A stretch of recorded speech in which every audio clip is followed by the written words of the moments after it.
Ano bang gagawin ko?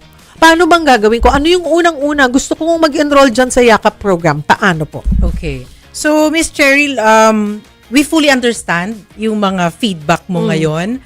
At yun nga po, sabi mo nga kanina, do not take it for granted. Tama. Do not take it for granted. Pero ang una sigurong gift na gusto naming ibigay mula sa PhilHealth para sa lahat ng Pilipino is the confidence. The confidence and to trust that the government is doing all of this. Pinapaganda ang programa at bigyan kayo ng lakas ng loob na maniwala na through the Yakap program, talaga hindi na kailangang may sakit ka na bago natin pagtulungan, paano ka pa matulungan para mapahaba yung buhay mo. Unahan na po natin sa PhilHealth Yakap program. So, sabi mo nga, una, PhilHealth member, tama yon. Dapat PhilHealth member. At hindi lang po member. Kasi hindi limitado yung programa para sa mga members. Members and dependents. Kaya lagi po naming sinasabi sa ating mga, sa bawat Pilipino, sa lahat na po ng Pilipino, pag ikaw ay PhilHealth member, please siguraduhin po na updated yung records. Sabi nga ni Ms. Cheryl kanina, yung premium contributions, dapat regular. Kasama po yun sa obligasyon natin para sa buong success ng programa. Pero ngayon po pag-usapan po natin, gusto namin ibigay sa inyo yung regalo ng self-confidence na handa po ang programa na tulungan kayo through the Yakap program. Number 1, be a PhilHealth member. Number 2, make sure updated yung inyong PhilHealth records. Kasali na po yung inyong dependents. Yung mga anak, yung parents, or yung parents kung 60 years old, dapat may sariling membership na.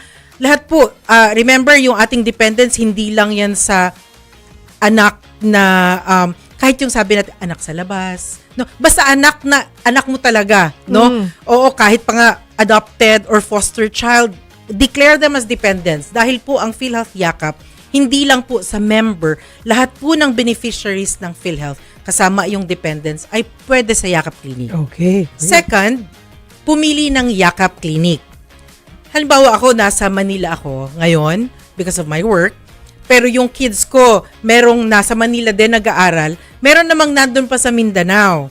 So, naka-separate Yakap Clinic sila kasi gusto ko, protektado sila ng PhilHealth no? So, kahit dependents ko sila na nasa iba-ibang lugar, pinili ko na din yung Yakap Clinic closest to them at kung saan komportable ako sa doktor kasi kailangan, yun, importante yung relasyon natin with the doctor, di ba?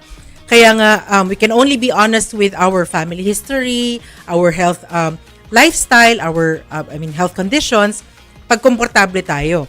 Kaya pagpili natin ng Yakap Clinic, ito gusto ko to.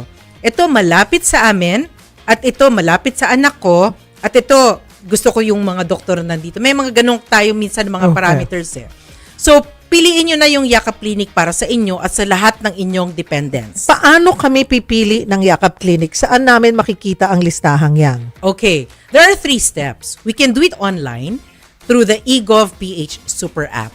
Kasi dapat lahat tayo ng Pilipino, no? 'Di ba, number 1, meron tayong eGov.ph app, downloadable sa internet. I have that.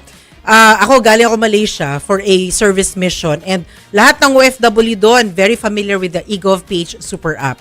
Nandun po lahat ng government services, pati na rin po yung PhilHealth Access. No, PhilHealth Access to the PhilHealth Member Portal. Kasi sa eGov.ph app, pwede nyong gamitin at i-access inyong PhilHealth records. Pag i-click nyo yung digital ID, lalabas yung PhilHealth ID nyo doon. Pati yung inyong national ID. But pagpili ng Yakap Clinic doon sa eGov.ph Super App, sa lower right portion, meron dong icon na Yakap. Pag i-click mo yon, yung pwede ka nang pumili ng sarili mong Yakap Clinic or yung Yakap Clinic para sa iyong mga dependents. Lalabas kasi yung PhilHealth records mo.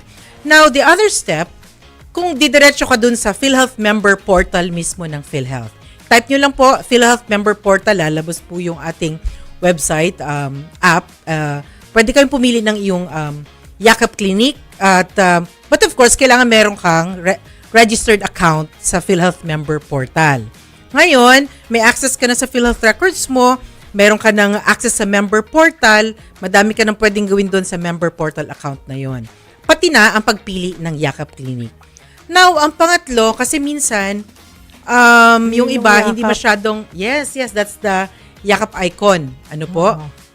Kaya pwede po, ang maganda po kasi pag online, walang line sa online, di ba? Oo. Walang line sa online. Hindi na mamamasahe, gagawin na lang sa online. So yung oras na ginagamit natin sa pag-scroll dyan, baka pwede nyong itry yung PhilHealth Member Portal or sa ating eGovPH Super App. Magagawa nyo na rin po ang pagpili ng Yakap Clinic. I'm trying it now. Okay. It's very easy. Ito yung isa sa mga pwede nyong kung saan kayo pwedeng makapili po ng Yakap Clinic through eGovPH app. Just download it. I have it. Yes. I've had it for a long time. Yeah. Dahil na-amaze ako na, oo nga, nandun na lahat ng records ko sa iba't ibang government agency. So, nandyan po ang sa PhilHealth. Okay, sa eGovPH app, ano pa yung isang way? That's the Miss PhilHealth Lynn? Member Portal also. By the way, PhilHealth member sa po. pagpili po ng ating Yakap Clinic, kasi lalabas yung province, tapos Oo. city, Yes. yan. Tapos, pag nakapili ka na ng city, kung saan kayo nakatira or saan ang pinakamalapit sa'yo, maybe baka gusto mo yung Yakap Clinic mo mas malapit sa opisina, kung saan ka most convenient po para Oo, sa iyo. oo. Lalabas yung city and then magda-drop down, lalabas po yung mga Yakap Clinic. So, nandun na yung public or private Yakap Clinic. Doon ka na pumili ng iyong Yakap Clinic.